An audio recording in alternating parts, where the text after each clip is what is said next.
Hey, everybody, it is me, Aviana Brewster, your founder and CEO of this wonderful community, Black Nurse Entrepreneurs, the premier organization for Black nurses interested in launching, building, and growing his or her entrepreneurial endeavors worldwide. Now, I've been coming to you here lately, and I've been talking more so about pivoting in business. It is one of those things that is probably going to happen at some point in time in your business, whether it's a small pivot or a large pivot. At some point in time throughout your business journey, you will probably have to make the decision to make a tweak or a change or go into a different direction, and then that is completely okay. And so go back and look at some of the previous lives that I did to kind of give you some information about pivoting. But today I want to focus specifically on the topic of don't pivot too late. All right. And the reason why I think it is important is because sometimes we get that gut feeling, or sometimes based upon the data or what the market is telling us, it's time for us to make a pivot, but we are hesitant. Maybe it's fear, lack of knowledge. Maybe we are just unprepared. We don't feel motivated, whatever the reason is. And sometimes, truth be told, some of us just think we know it all, and we feel like it's not necessary to pivot. We created a brand, we created a product, we created this lane, and the market's not going to tell me when to pivot. I pivot when I want to. When the reality is that we get a lot of data from outside areas that tell us when it's time to pivot. It is important for us to not miss those signs and symptoms. I'm a nurse. I'm going to say symptoms, okay? Those particular signs, but I think it is important for us to pay attention to those things and pivot as necessary, okay? And so I want to start by talking about some of those signs that you really need to just pay attention to as you are running your business. The very first one is the market feedback. What is the market telling you? What are their likes and dislikes? Which way is technology going? What are people seeming to gravitate more so towards? Um, yeah, think about, I'll give you a perfect example with my church specifically. Prior to COVID, we were not doing online services, even though a lot of us really wanted online services, especially as we were traveling, or some of our children, they were going off to college and they were not able to interact with or just really engage with the congregation any longer because we were not doing streaming services. After COVID, our church service had to pivot into an online format. And so they do both now, and they have a really, the inside of the church is just as full, but there's also people online engaging with the congregation. And so now they have both. And so that's really there. I think it's two things there. Thing number one is they had to pivot during a crisis, and that's something that I talked about prior. But they also had to listen to the market. The market was not coming into church like it usually was prior to COVID. And so the market is telling you, we still want to absorb the word, but we're going to have to do it in a different environment. And so, fortunately, the church listened and they pivoted some of their services to online platform. And here we are now. And so, you got to listen to what the market is telling you. They'll tell you when they want certain things, when they need certain things.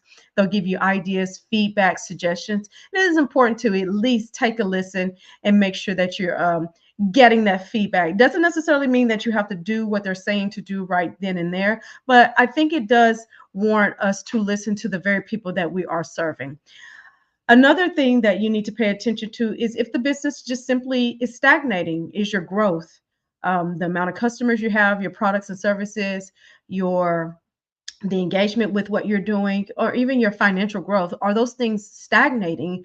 And maybe if they are, it might be time to recognize that the pivot is necessary. And then another thing is competitive pressure. I've definitely experienced that within B&E, where I created this environment and I look up and everybody else is kind of doing the thing that I created many, many years ago. But one thing about that is I always go back to, nobody can beat me being me better than me. Matter of fact, it's an all day journey for me to be me. So I know nobody else can be me better than I can. And also that I believe that God gives a specific vision. And so whatever that vision is, he's given it to you to carry out. But reality is there are other people that are interested in what you do and believe that they can do it better. And so sometimes a pivot may be warranted to kind of keep your competitive edge. How can you potentially serve a similar clientele and serve them better or differently, just to make sure that you do remain competitive in the marketplace? So those are some things I want you to pay attention to as recognizing those signs that you need to maybe make a little pivot. Now, here's the thing I really want to focus on today is the risk of delaying your pivot. What does that look like? All right. If you delay this pivot, you risk missing opportunities. One thing about opportunities is they come and go, and sometimes they come very quickly and they leave very quickly. And if you are on the fence, you're a person that suffers from paralysis analysis, you suffer from perfection, you suffer from fear, things of that nature, you may miss the opportunity to pivot and pivot big within your business. A lot of the things that I'm going to talk about today are actually things that I really have experience with in my business. So I'm not telling you just because of some data or some book or something that I read. I'm giving you real life experience. And this is one of the reasons why I wanted to talk about pivoting, because I know what it feels like to have in my mind that I need to pivot, the marketplace telling me to feel like the growth is stagnating, and then not have quite the action in behind it quickly enough to seize the opportunities or seize that moment. And so you want to, yes, I do believe that we need to take time to analyze, we need to study, we need to talk to our mentors and coaches, we need to talk to our colleagues, we may need to talk to our team, have a little talk with Jesus. But I think that with all that being said, don't delay taking action. You do need to take action because those opportunities come and go. The longer you wait, typically the more the increase in cost, the increase in resources that will happen. And so you want to make sure that you're looking your data, looking at the numbers, and making sure that this pivot makes sense for you. But I also, again, would suggest don't delay it too far, because oftentimes the longer that we delay, the more money we tend to lose or miss out on, or the rising costs, basically. Okay.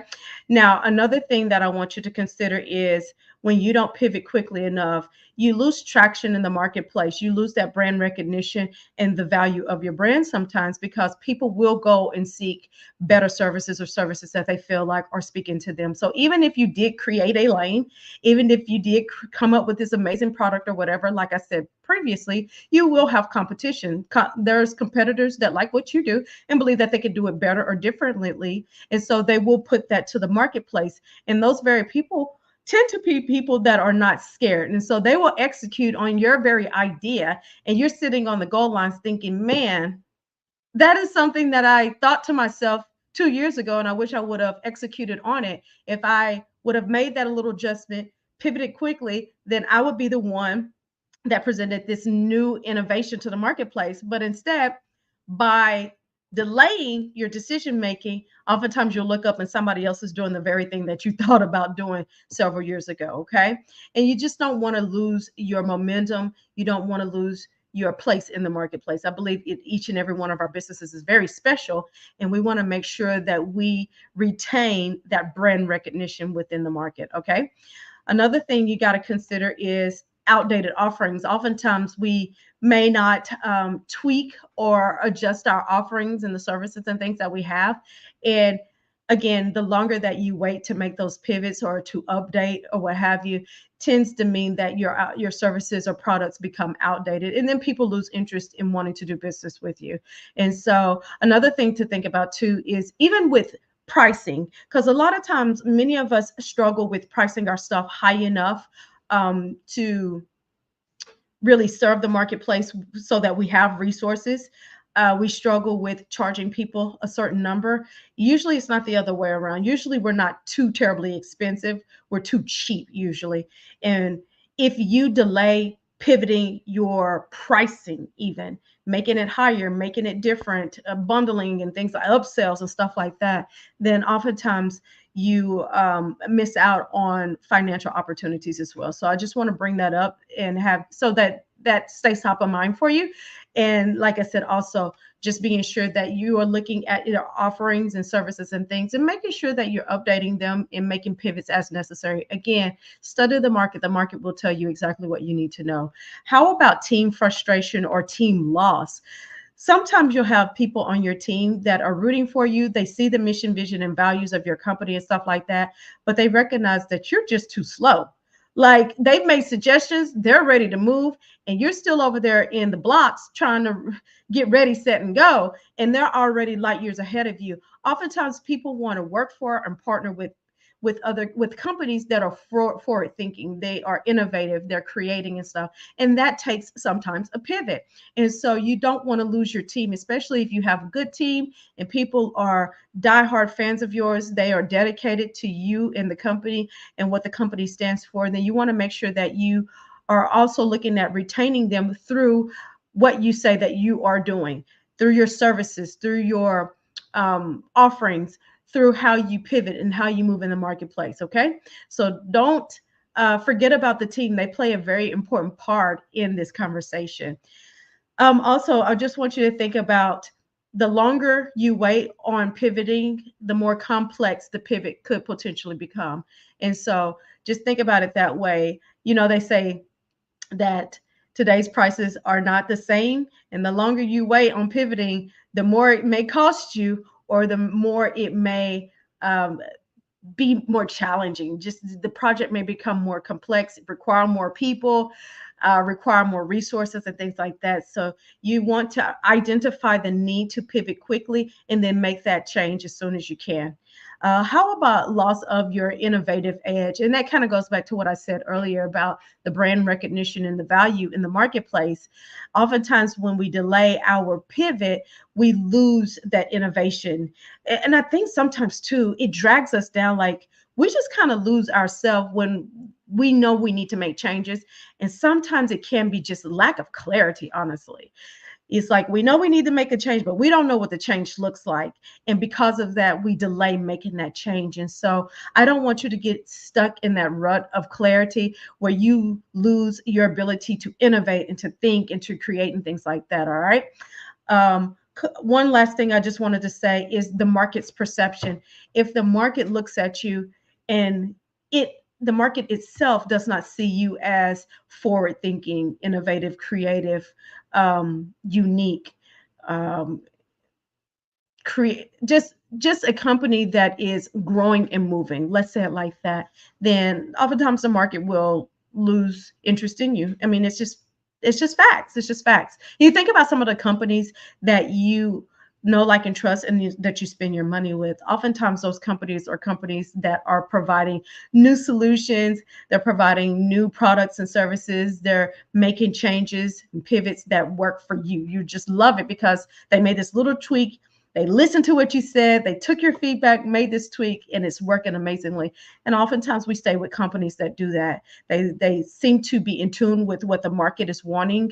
They are interested in growing consistently, and they are interested in being the forefront or the leaders of the industry. And so we tend to gravitate more to those companies. And so I just want to put that in your spirit so that you understand that the market is also watching what you do too. And if you pivot too slowly, then everybody else will pass you by. It's no joke. I'm just telling you what I've experienced. I know what this feels like, and so I just wanted to encourage you. I hope that there was something that I've said today. I think some of the most important parts of this conversation is pivots sometimes are inevitable, but I want you to be able to pivot with confidence. Clarity is a huge part of it. Execution is a huge part of it.